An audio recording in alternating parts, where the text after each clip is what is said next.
Hello and welcome along to the Zwiftcast, the community podcast from Zwift. I'm Rebecca Charlton. Alongside me is my co-host Dave Towle, and we're delighted to welcome you back to the second of our two special Watch the Fam episodes in celebration of Women's History Month.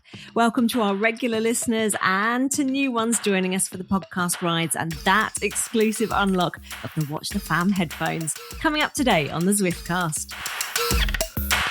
Schlange joins us to chat all the latest news and updates. WorldTour star Ashleigh Moolman Pasio drops in for a chat about the Khaltsha Cycling Academy, as well as the man behind it all, Sindile Mavundla, and we hear why it's so positively impacting the lives of women and young girls.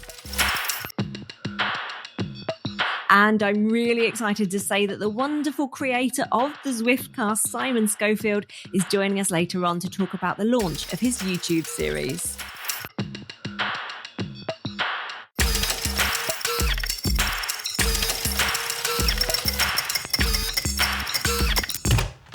Eric, Dave, brilliant to be back alongside you both for this edition of the Zwiftcast. Eric, let's start off with some pretty big news that is actually happening right now as the Zwiftcast goes out. I would say garage. I think you would say garage. Yes. Update us on what's happening. Yeah, so today Zwift is dropping the long anticipated garage upgrades feature, they're calling it. And what that is it's a way to upgrade any bike in the garage. Every bike now has 5 stages of upgrades that you can do, and you have to earn the upgrades first. So you have to put in work in order to unlock the ability to even upgrade the bike. And then once you unlock it, then you have to spend drops in order to actually purchase that upgrade. And upgrades are things like making your bike more aero, making it roll a little better, so rolling resistance decrease, a weight decrease. There's also XP bonuses and drops bonuses that you can have with a particular frame. So there's basically 5 different types of upgrades that you can get. So yeah, it's going to make things really interesting because now riders can put in work and spend some drops in order to make their bikes faster. Along with this, there's also a bunch of performance changes that are happening to frames and wheels. And this all harkens back to last October when the Zwift crew showed up at Specialized headquarters to test in the wind tunnel, to test frames and wheels, to figure out if what was currently in game, if it was realistic or not. And what they figured out was they need to tweak some stuff to make frames and wheels perform more like they do outdoors. So there's all those tweaks coming in as well. It's been a very busy week at Zwift Insider. Let's just say that. Oh, it certainly has. Tell us a bit more about that aero testing process, because you were very close to it, and that's pretty exciting stuff, isn't it? Oh, it's super exciting. So yeah, I got invited by Zwift to join them, and it's in Morgan Hill, which is it's a few hours drive south from where I live, actually. So I got to go down there, and we spent a couple of days in the wind tunnel. And what we did basically is we had a bunch of bike frames. I don't remember how many, but they're kind of representative frames. So for instance, the Tarmac SL8, kind of a super aero, but also a strong climber frame, the Specialized Venge. I even brought my old Roubaix down. We were trying to get representative frames for kind of like round tube steel bikes and super aero bikes and good climber bikes, and then different wheel sets. So disc wheels and deep dish sort of wheels. And we put all those different combinations in the wind tunnel and looked at the actual aero performance of those different combinations and compared it to how things are performing in Zwift. I didn't even realize until I got there that it was really kind of a once in a lifetime experience. I mean, I got to ride in the wind tunnel. Super cool. And got to learn how the whole wind tunnel was even built, because Zwift's Mark Cody was kind of the guy that led that project years ago when he worked for Specialized. So we definitely had the inside look at the wind tunnel and even kind of the whole Specialized headquarters. We got a tour of it, of the back rooms where you can't take pictures. Super fun time. Love that. Then you know, when you're not allowed to gram the pictures, you know that's super secret. Yes. Top classified stuff. What else is happening? Because event-wise, it's coming through thick and fast in the world of Zwift, isn't it? Yeah, there are tons of events happening right now. There's kind of two flavors of big Zwift events. You've got Zwift Games going on right now, which is a race series, and that's basically the biggest race series from Zwift that's going to happen this year. So those are just big races. I mean, I did a race this week. There was, I think, 150 riders just in my group, and those are happening every hour. So very popular events for sure. So that's Zwift Games. There's also an elite component to that. So each week, each Saturday, I believe it is, the elite racers, the men and women, are racing the Zwift Games. And then the rest of the community is racing the same routes during the week. So that's fun. You can watch. GCN is streaming the elite races. So that's super cool. Outside of racing, if you just want a group ride, there's the Zwift Big Spin, which is a really popular series that they rolled out last year. And then this year is the new version of it. And what makes it popular is you get a prize spinner at the end of each route. And the prize spinner has fun prizes. So I think this year, the one everybody wants is the BMX bike because it's a BMX bike. There's no other BMX bike on Zwift with, smaller wheels, single speed, cool handlebars with the stickered plate on the front. It's a great little bike. So everybody wants that, but it's also the hardest one to get. There's a very low chance of getting it with the spinner. So at the end of every event, everyone says, "Oh, I want the bike. And then you get the spinner and everybody messages, "I didn't get the bike. I got another hat." It's hilarious to watch. I want to ask you about hats, Eric. Oh yes, hats. Because Dave and I still haven't worked out what a paper hat is. Have you? I have not. So the paper hat, when I got the event details from Zwift a few days before the big spin went live, they listed the paper hat as a prize for in the 80s, the week where we're riding in 80s kit. Because the prizes rotate every week. It said paper hat. And I had no idea what that was. But what it turns out is, I think someone I don't know where they came up with that name, because in game, I just unlocked it instead of the BMX bike, by the way. Yesterday, I rode the big spin, wanting the BMX bike, and I unlocked, they called it the granny visor, is what it was called yesterday. So that's what the paper hat is. It's a visor from the 80s. Was it ever called a paper hat? It's someplace in the world. Is that what they called granny visors? I don't know. I've never heard it referred to as such. I actually didn't consider it a granny visor until now either. I do love a visor. Yeah, I wouldn't object to wearing one. Of course, the BMX bike was the thing you were going for. Yeah. So that was your consolation prize. But sorry, I interrupted you on a tangent about hats. There's so much more happening event-wise, isn't there? Yes. I mean, the other big event that I think that people have just been observing is Zwift Academy, which just wrapped up. Zwift Academy 2024, but it just wrapped up here in 2025. They've been broadcasting the finals every week for the last 4 weeks, and they just announced the winners last Saturday. So big congrats to the winners: Emily Dixon from Australia and Noah Ramsey from Canada. Two very deserving winners. It was a lot of fun to watch the competition this year, as it always is. And it'll be fun to watch where they go now that they're on the development teams with a 1-year contract. Oh, it's so exciting, isn't it? I mean, I just don't think I can even imagine that feeling of not even just getting to the final, but then having that moment where that's going to transform your life. It's just huge. Yeah, and I feel like it's a much more climactic sort of a way to get on a team than the typical path that pro riders take, where you're racing for years and you meet somebody and you talk to somebody and you land a contract that doesn't make you even close to a living first, and just all of that. This is much more, a lot of emotions involved. Makes for good television. Well, Eric, the long-awaited fourth challenge being introduced. I'm wondering what the word on the street is. I'm super excited, and maybe you could quickly explain how this one works. It's not distance or climbing meters, rather power this time. Yeah, it's called the Factory Tour Challenge, and the idea is that you're moving a RoboPacer through a RoboPacer factory. You're powering the factory, so the whole challenge is based on the power that you're putting out as you ride. They've created a metric that they're calling power units. And a power unit is what they call watts per kilogram per hour. The simplest way to think about it would be if you were riding at 1 watt per kilo for an hour, that's 1 power unit.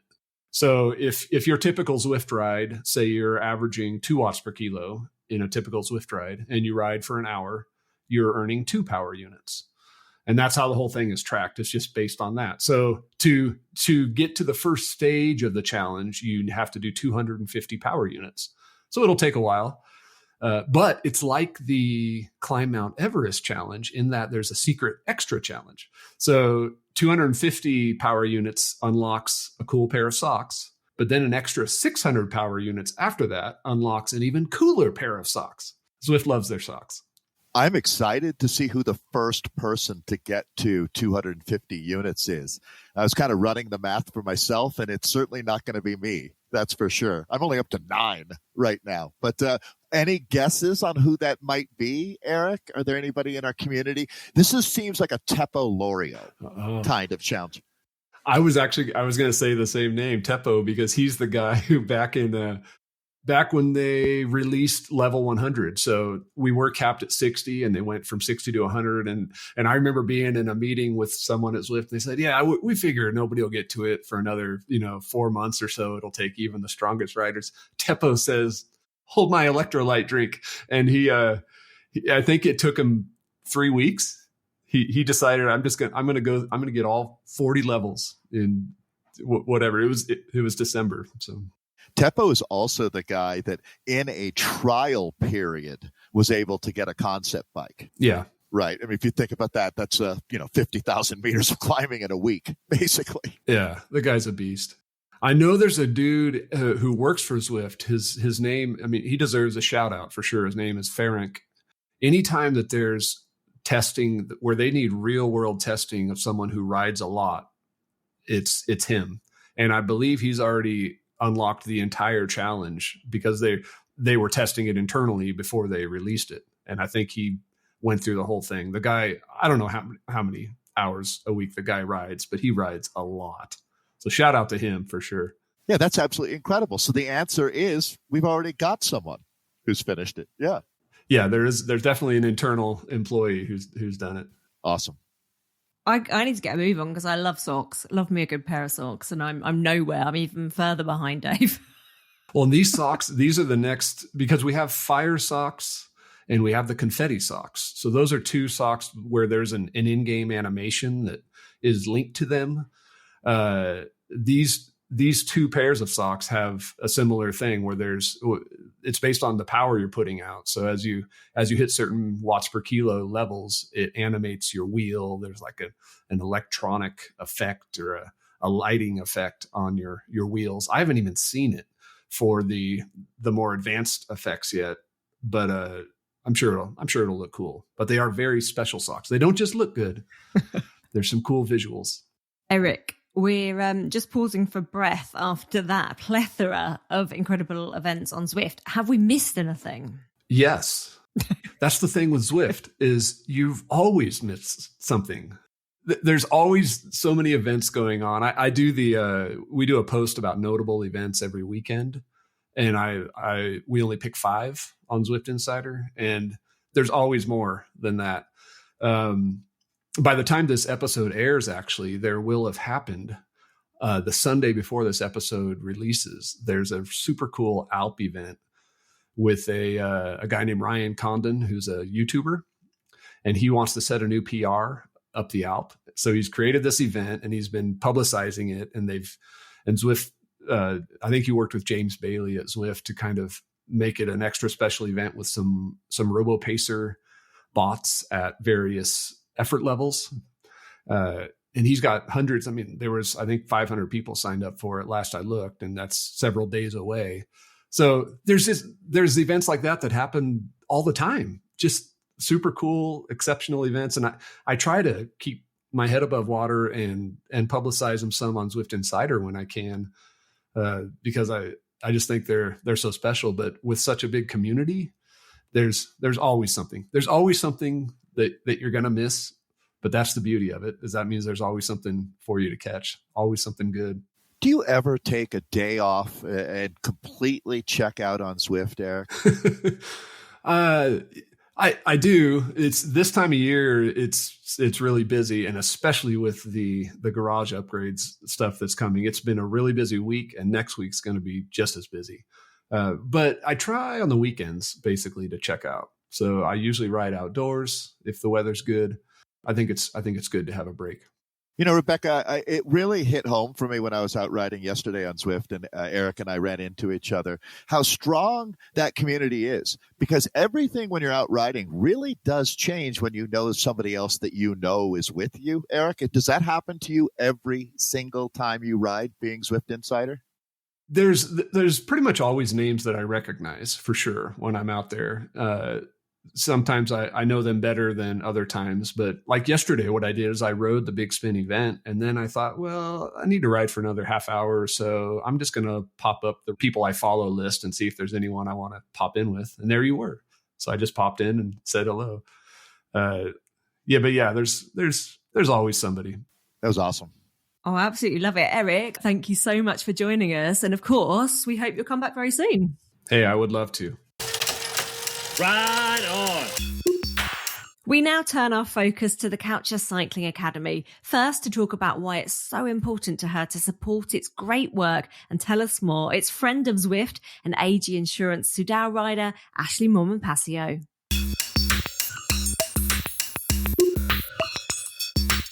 Ashleigh, welcome to the Zwiftcast. It's brilliant to see you. And it's actually been quite some time since you and I last have a catch up and a chat. How have you been, and how are you feeling coming into relatively the start of the new season?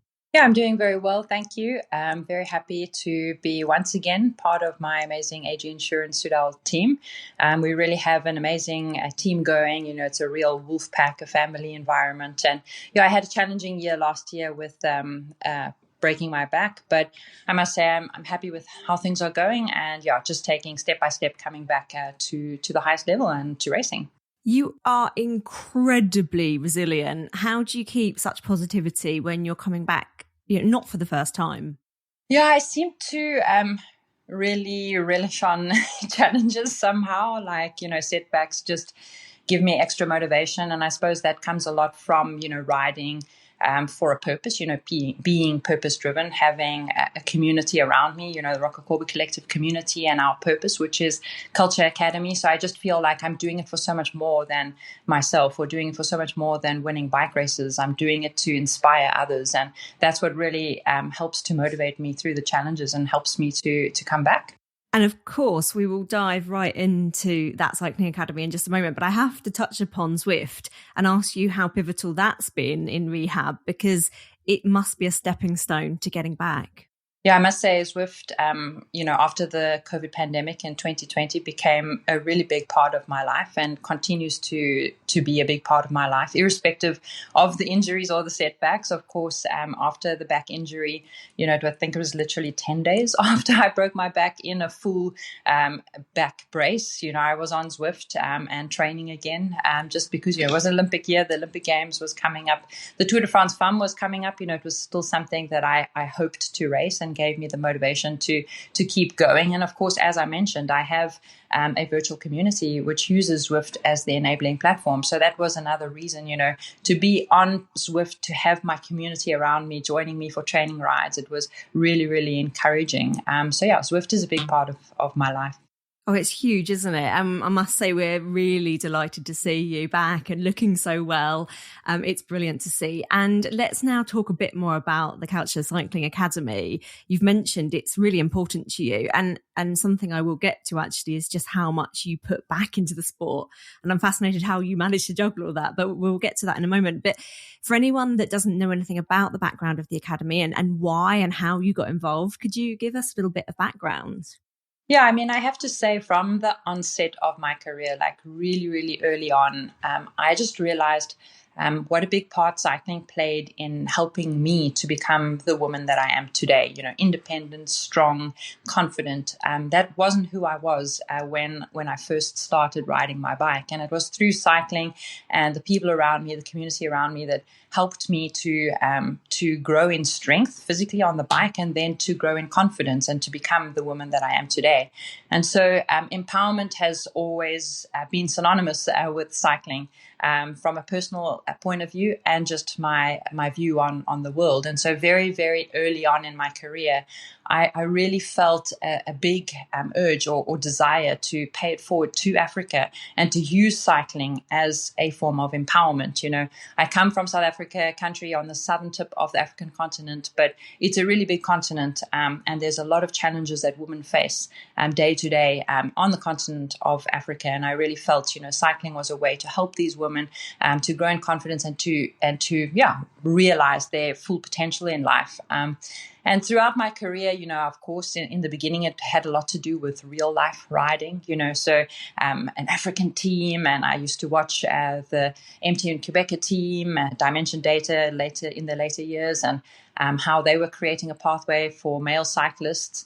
And at first, that was my aspiration and still is to a certain extent to create a team that could provide a pathway to African female talent. But then after the COVID pandemic, obviously it became very real to me that Zwift was a great way, or the virtual world was a great way of, connecting the dots, allowing me, while I'm still living in Europe and competing on the international stage, to play a hands-on role in developing talent in South Africa.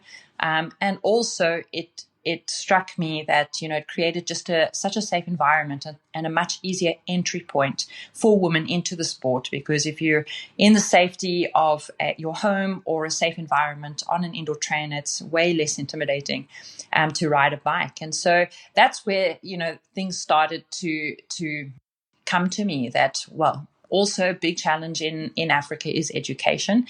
And so I thought, well, a great way of marrying the two, education and cycling empowerment, was to create a center that could double up as a computer center and an indoor training center. And it was actually through Twitter that I came across an amazing guy, Sindile.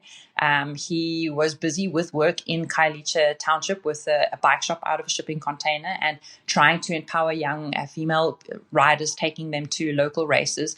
And he tagged me in one of his posts on Twitter. And that's how I came across the work he was doing. And immediately I got onto direct messages and I wrote to him and I said, "Hey, Sins, this is great work that you're doing. Can we have a chat?" And that's how the conversation started. So now we have a fully fledged indoor training and learning center operating from shipping containers. I think there's 3 or 4 containers that are placed together. And it's just a wonderful safe space, a hub for these girls to come together, to ride their bikes, to do their homework, to have the help of tutors. And we're just so happy with what we've managed to achieve. It's absolutely amazing. And I think something you've really well touched upon there is the fact that it transcends our bubble of cycling and racing, and it's everything on the periphery of that. It's safety, it's nurturing women and girls in so many different ways. Are there some sort of really powerful messages or stories that you've taken from your work with the Academy? Yeah, I mean, every encounter with the girls from the Academy is touching and one learns something new. I mean, I don't think, I come from South Africa, but I come from a privileged background, and it will always be very difficult to understand the challenges that these girls face. They live in, it's called a township because it's an informal settlement. So the houses that they live in are made out of, leftover bits and pieces of metal and wood or whatever they can find to create an informal home. And so we really are talking about, families living in a space of sometimes 25 meter square is actually quite generous, and they all live there. It's their kitchen, their bedroom, their living area, everything all in one.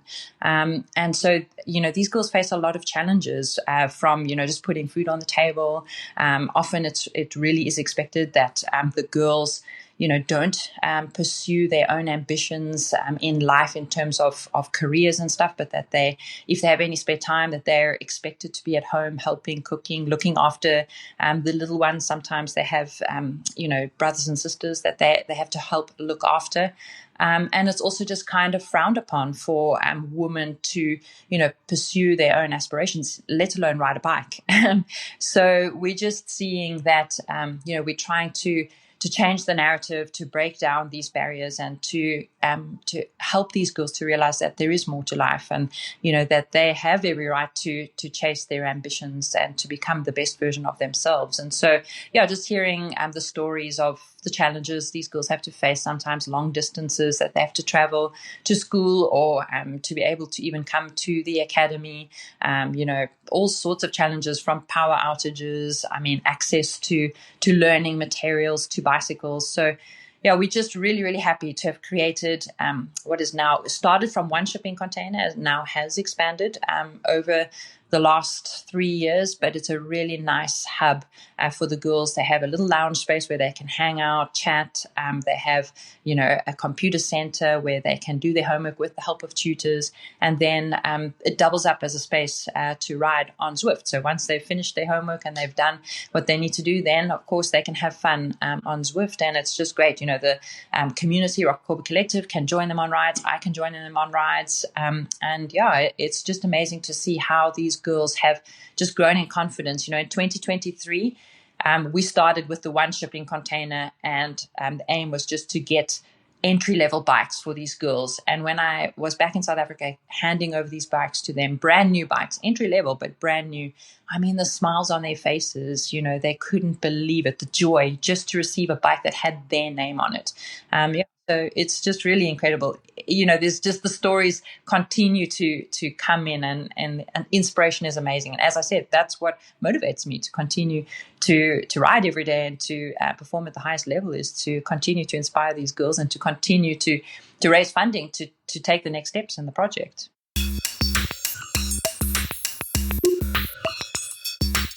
Oh, as you can see, that's making me just smile from ear to ear. It's absolutely fantastic to hear.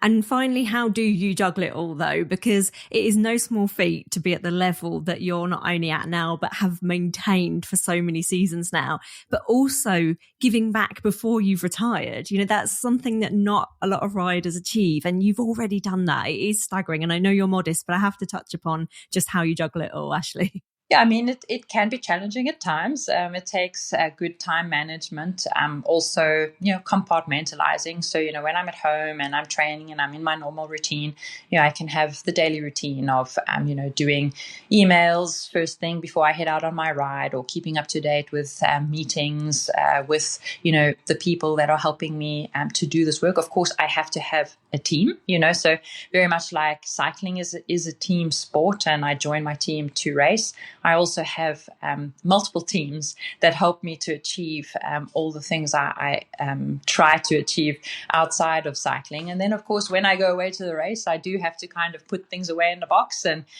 put my head 100% in the racing. But then, when I'm on the bike racing, and, when the going gets tough, or, when, we go into the red and we're trying to overcome that next challenge to make it to the finish line, it is the work that I do behind the scenes, and the purpose-driven nature of my work, which really helps me to find that extra gear and motivates me to continue to push myself to the limits. Well, we can't wait to watch more of you pushing yourself to the limit, and in the coming season. There's so much to get excited about, isn't there, coming up? But I'm aware you and I can definitely talk all day, but we are out of time. So please do come back and join us again, won't you, on the Zwiftcast? Yeah, I would love to. And just one opportunity to say, please, head over to to Instagram, follow the Khaltsha Girls Cycling Academy, follow Rock Collective. At the moment, we are busy trying to raise funds to put together a proper education program. At the moment, we're relying on tutors that are just, giving of their time very freely, but we would like to formalize things and to be able to support the girls even better in terms of education. So please, every donation goes a long way. And the big goal as well is hopefully we get 2 of the girls over to Europe during the course of the year to come and spend some time at Rock Cycling and to hopefully make it to the Tour de France FAM to watch us in action, the girls racing at the highest level, and for these girls to meet their heroes. And we, on that note, will make sure that all the details you've mentioned and the calls to action are linked in the show notes. Ashleigh, thank you so much. Thanks, Rebecca. It was really great catching up. Ride on. And next up, let's have a word from the driving force behind this cycling academy and one of the girls that it's been so pivotal in helping. My name is Sindile Mavundla. I'm the co-founder of the Cycling Academy, which everybody around the world knows it as Khaltsha Cycling Academy, and I'm the managing director. My name is Mihle. I'm one of the girls riding for Khaltsha Cycling Academy. I'm not just only a rider there, I'm also a captain. Mihle, how's it impacted your life in general, being so involved with the academy in the last couple of years? Well, being part of the academy helped me to become more bolder, confident in a way, and it also has showcased one of the personalities that I was not aware of, which is being a leader in one of them. Yeah. So did you not see yourself in that kind of role before this point?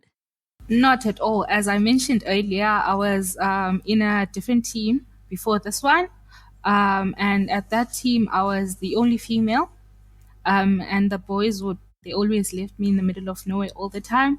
So I was always at the back and always at the bottom of the ladder. So I didn't see myself actually becoming one of the faster riders in any team. Yeah. I'm really sad to hear that was your experience before now. And since that's presumably one of the most important factors, isn't it, in nurturing these girls and in this kind of environment, in a safe place as well. For anyone that's joining us and listening in and doesn't know anything about the academy yet, can you give us some background as to fill us in?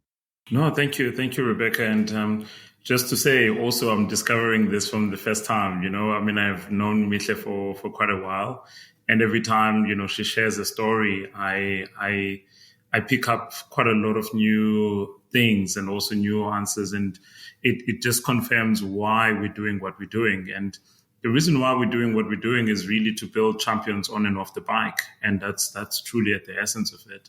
And we started, a bike shop in Khalitsha just as the world was going into a lockdown and COVID.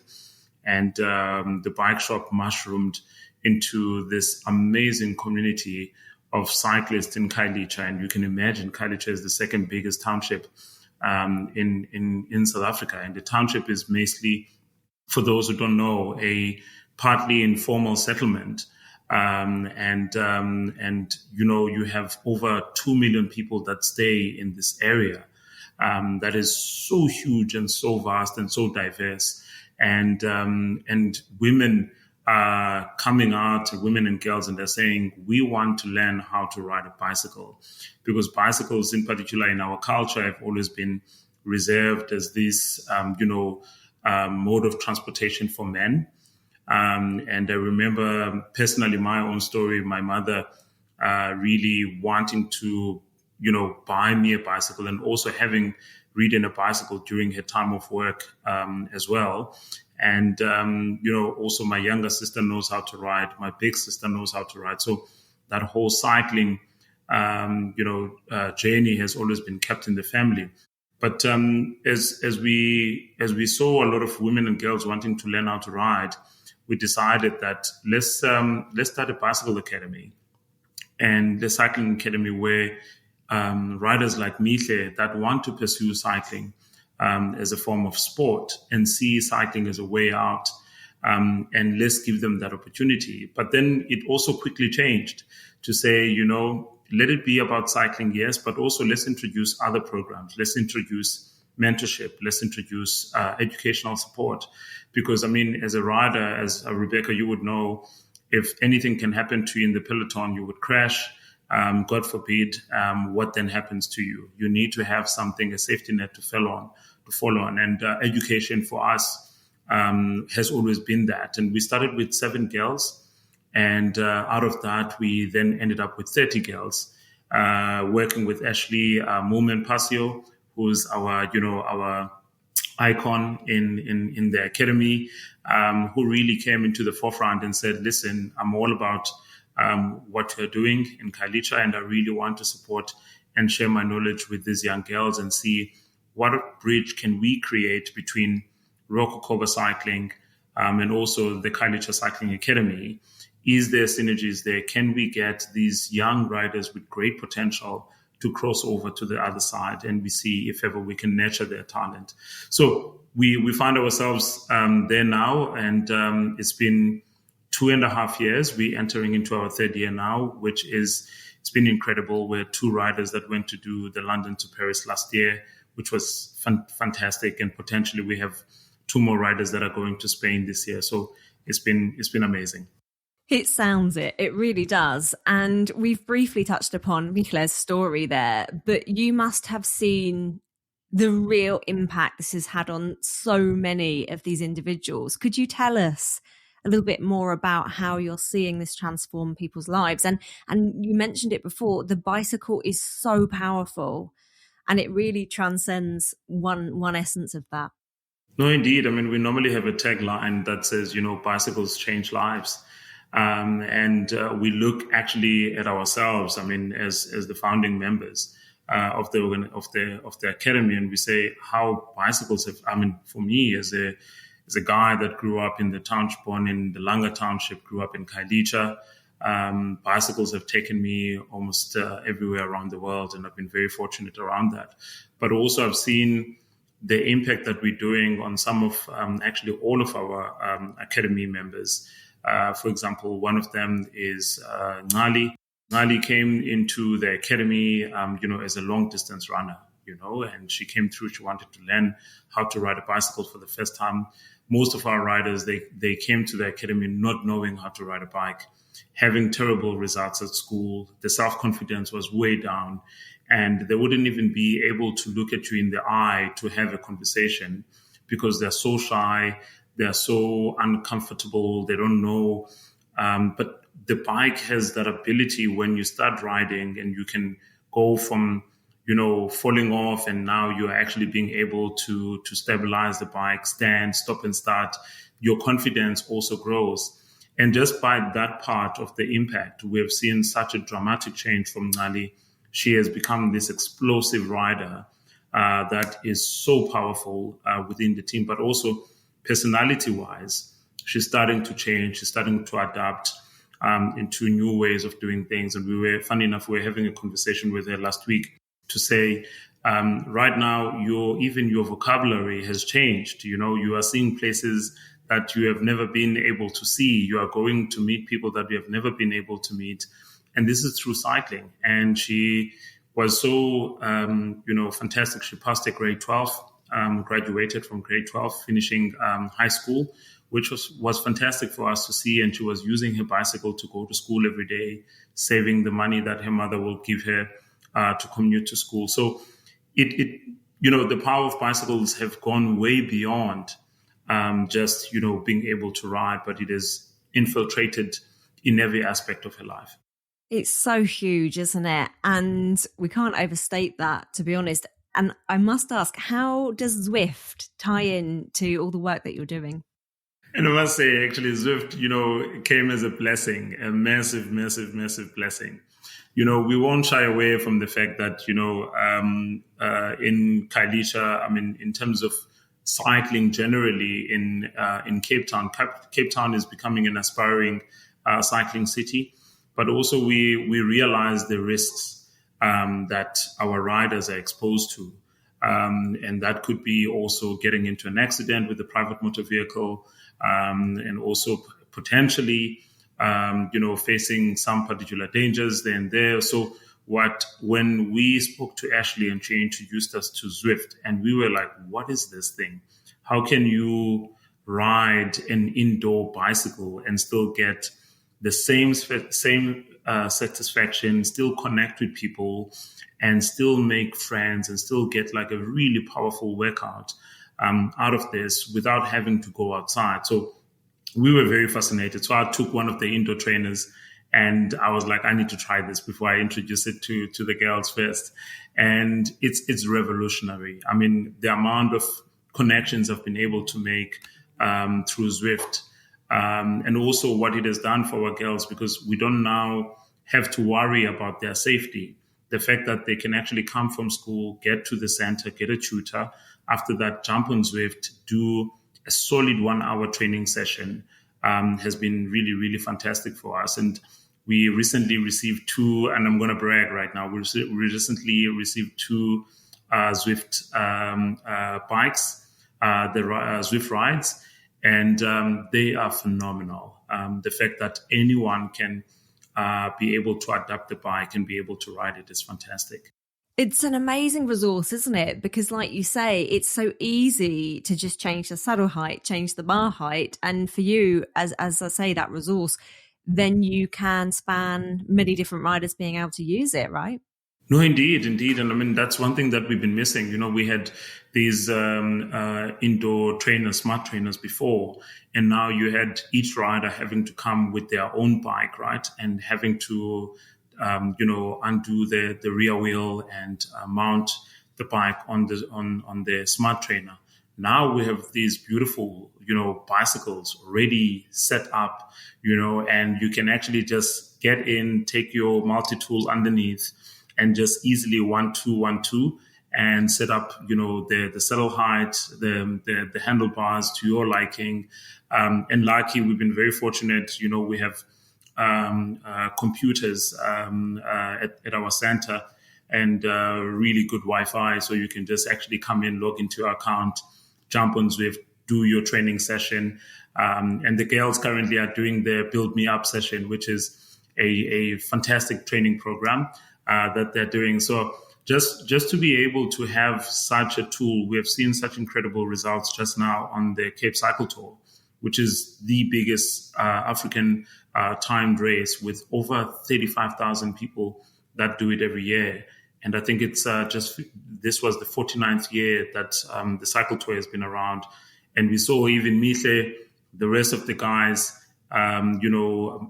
doing even much more better than they were doing on their time last year. So that's the power of Zwift, and it's been fantastic to see such improvement from them.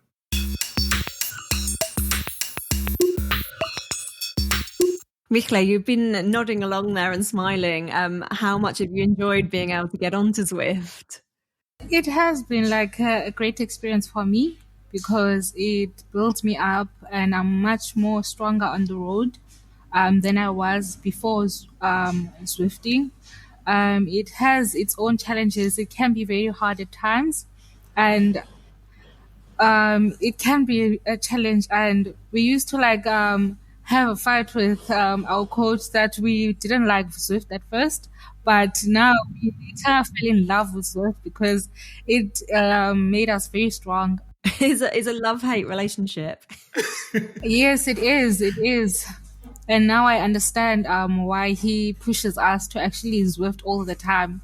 Just a final question, since we're going to put in the show notes a link for people to follow and support what you're doing and your amazing work. But what's the big goal? What's coming next? Yeah, that's a big one, the big goal. And it's something, it's so amazing, Rebecca, because Mihle will attest to this.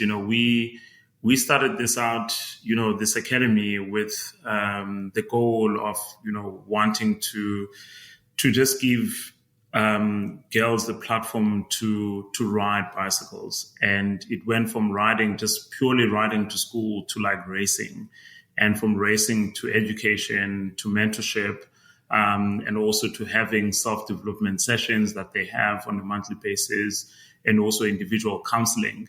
And then we managed to found this beautiful structure built out of shipping containers that we have.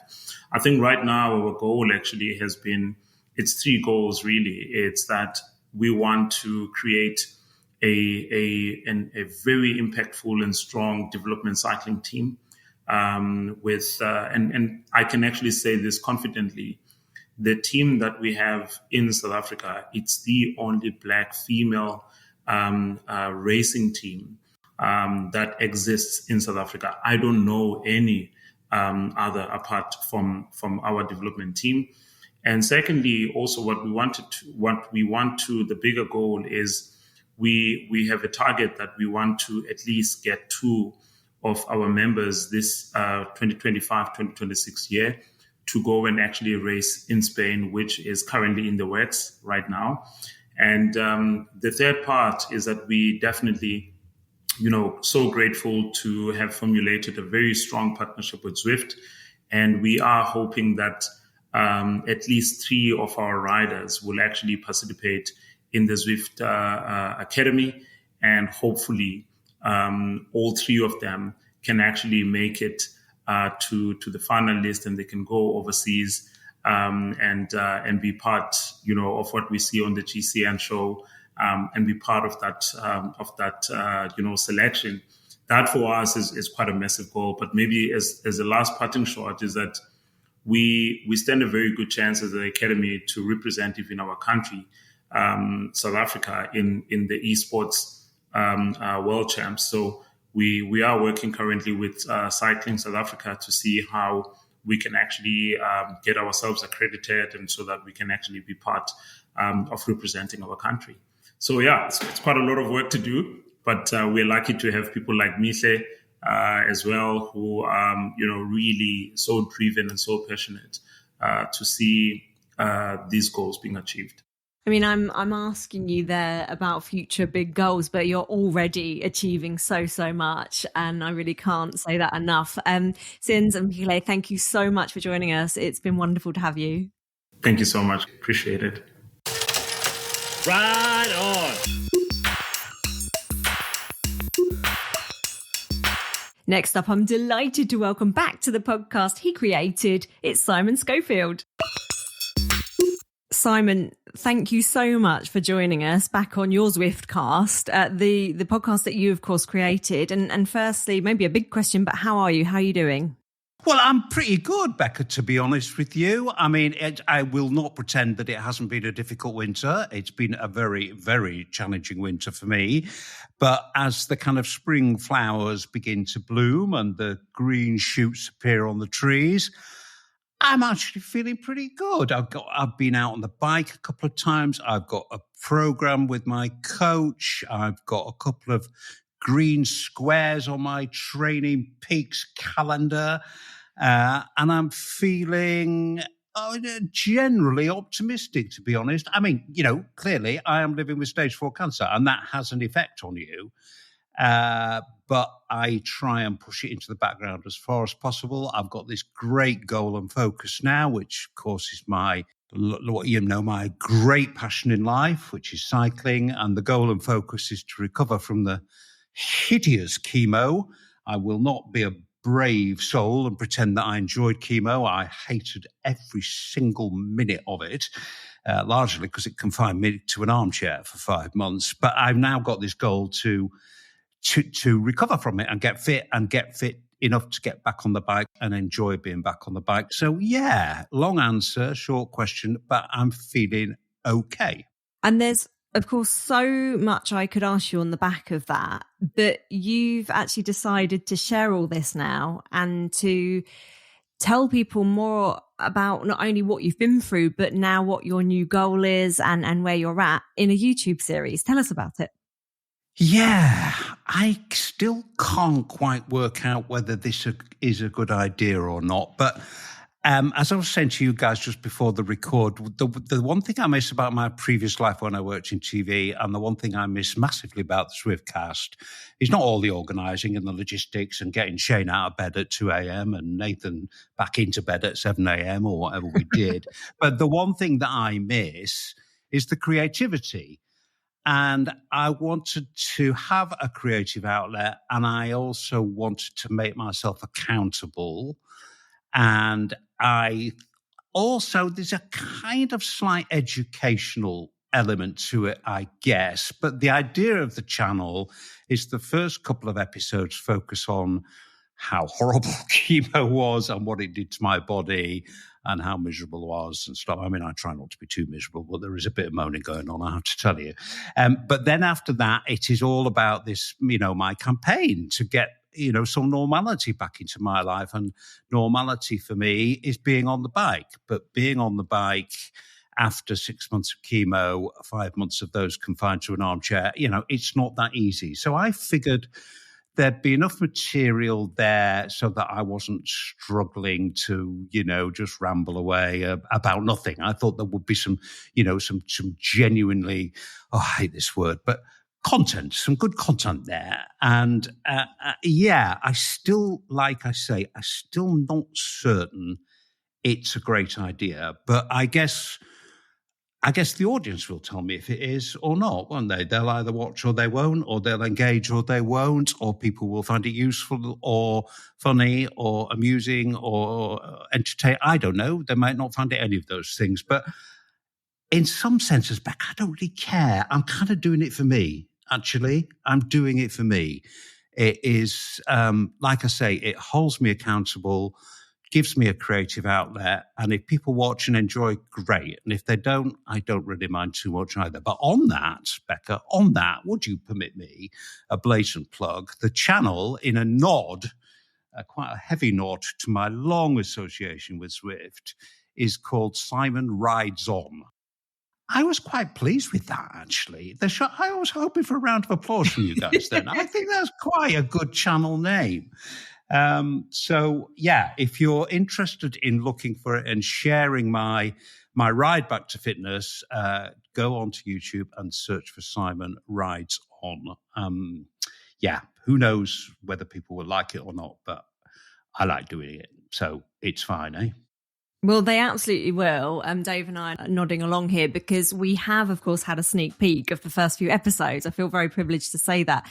And I know that you're modest and I know you're saying this is cathartic in a way for you personally, but it will undoubtedly help so many people to share that honesty. And I think we so often see people, which is very commendable, talking about having gone through chemo, but perhaps not sharing just how difficult they found it. And I really do think this will help an immense amount of people to follow your story and see this. And I think it would have been so difficult for you as well, as much as it's been presumably very heartwarming to see how much and how many people have missed you from the Zwiftcast. You've perhaps not wanted to talk about your journey until now. And the decision has come now to share that. Yeah, no, that's true, Becca. I vanished. I disappeared in a metaphorical puff of smoke. And I did that, I think, for the right reasons, really. I mean, the diagnosis, I think I've said this elsewhere, it was a shock, not a surprise, because I've lived with prostate cancer now for 5-6 years. And unfortunately, it's taken a wrong turning now, and it has spread, and it's terminal, I mean, I can't look away from that. But what we don't know is how long I've got. And God, it's such a cliche, isn't it? How long have I got, Doc? And the doc says, well, actually, Simon, I can't tell you. You could have 5 years, you could have 10 years. I mean, it could be as long as 10 years, and I think the more I can put myself in a position that is fit and healthy and robust, in a cardiovascular sense or whatever, and a psychological sense as well. I mean, that's the thing about a bike, isn't it? You never feel worse after a bike ride. But I did kind of hide away, I think really because I felt my life kind of closed down during chemo. I mean, I didn't want anybody to see me. God, I was in a bad mood. I've put my wife through hell. I didn't really want to talk to anybody other than the people that I needed to talk to, like, very, very close friends and family and kids and parents. I did kind of shut myself down, and I thought, what I'm going to do is I'm going to shut myself down, get through this thing, and then get to the other side and have a plan. And I guess that's what the YouTube channel is. We were working together, Simon, relatively closely during that time for you, right? And I certainly remember how at the time I thought to myself, and we were just talking about our ages before we started this conversation here, that it's almost inevitable that someone's going to hear from their doctor or caregiver that you've got cancer, right? I mean, going back to what you were even just saying, Simon, none of us know that we have it tomorrow, to be honest. And I'm going to bet on you making it more than 10 years, honestly, But that being said, I know that you're not a fan of the razzmatazz and fake morale and all of that, nor am I, right? And so what have you learned from this last 6 months that maybe you could help other people understand when you hear that diagnosis that you've got cancer? Everyone's different, clearly, but what advice would you give to that person that's just been hit by probably the heaviest news that you can get? Oh, God, that is a tough question, Dave. I think a couple of lessons, really. Life is precious, I hate descending into cancer cliche land, but actually it's kind of pretty difficult to avoid them, actually. Life is very, very precious. Value what you have. Stand back every so often, look at it and think, what I've got here, it ain't so bad. I mean, that really is a big, big thing that I did learn. I think the second thing, and probably the last thing I'll say on this, is that there is life after a cancer diagnosis. I mean, there really is. There is life after a cancer diagnosis. You can let this thing eat you up. You can sit there and think, oh my God, I've got cancer, poor me. But, an awful lot of people have cancer. An awful lot of people live a long time with cancer. And look forward. And again, sorry for the plug again, but that's what the YouTube channel is about for me. It's looking forward. It's getting better. It's recovering from the horrible effects of chemo. It's setting a goal that might be a year out. I mean, we've just booked, me and my mates, every single summer, pretty much. We go on a big cycling trip, and we've just booked this year's. We're going to the Dordogne in France. There'll be 8 of us, the same guys who've been on every trip for the last 20 years. And that now, for me, that is such a big thing to get fit for, to really look forward to be with my oldest mates, to be out on bikes. And I can still do that even though I've got terminal cancer. I can still, there is a life afterwards. You can look forward. You can work to get yourself in the best shape possible to fight off this horrible. Well, I can't fight it, and I hate that. I hate that battle with cancer stuff because I'm afraid there's only one winner in this battle. But I can put myself in the best shape to, another cancer cliche coming up, to enjoy what I have left. So, yeah, a bit rambly, but I think those are the two big learnings for me, Dave. Look, Simon, whether you've got one day, a week, a month, a year, 10 years, 100 years, whatever it is, do you want it to be enjoyable and fun and be pleasant to be around? Or you can make it miserable for yourself and everyone as well, right? These are sort of the choices that we have. So one last one from me here, Simon. Did the doctor, being fit coming into this thing has to increase your chances, right? I mean, I know you have to be happy that you have invested in yourself. I mean, it is paying. So there's an upside. Yeah, no, there is absolutely no doubt about that, Dave. And every health professional that I saw, I mean, that's partly why they've kind of hit me with chemo, because this is a relatively new way of treating advanced prostate cancer, where they give you combination therapy. And when I first heard the word chemotherapy, it was like, oh my God, I must have like 6 months to live. That is not the case. That they now use chemo very early in the treatment regime for those who are able to tolerate it. And generally, you've got to be pretty fit to go through the chemo and the hormone therapy. And, I'm on 2 kind of 2.5 different therapies, and chemo was one of them. And as you correctly point out, without a shadow of a doubt, the fitter you are to be able to withstand that, the absolute better placed you are, without a doubt. Well, I don't ever feel worse after talking to you, Simon. This was really a joy. I didn't know that we'd ever have this opportunity. It was always going to be on your terms. And I'm so happy that you're making the show and we had a chance to check in with you. You sound fantastic. And you know that we're always going to be some wind in your sails. Well, it's kind of you. I've thoroughly enjoyed talking about this. I mean, don't get me wrong, guys. I have my moments. You know, there are 4 a.m. moments. There are moments when I just sit there and reflect and think, you know what, I really wish this hadn't happened to me. But that gets you nowhere, does it? It gets you precisely nowhere. So, yeah, I am looking forward. I am feeling optimistic 98.9% of the time. And I've thoroughly enjoyed being back on the Zwiftcast, which I must tell you, you guys are doing a great job with. My baby is safe in your hands. Oh, Simon, that's really kind and means a tremendous amount. It really does. And we can't wait to watch along and follow the upcoming episodes. Please come back and join us again soon, won't you? Once I am as fit as I was pre-chemo, I will be hammering on your door to come and blow my trumpet about it.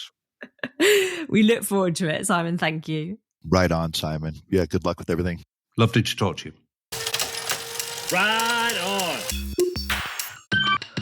And just like that, that's all we've got time for. But we will be back again in 2 weeks. If you haven't already, you'll be able to listen along with our podcast rides and discover that exclusive Watch the Fam unlock. And we'll be dropping all of the information into the show notes that you need to get involved with everything we've talked about in the episode. In the meantime, from me, Dave, and the whole team behind the scenes, it's bye-bye for now.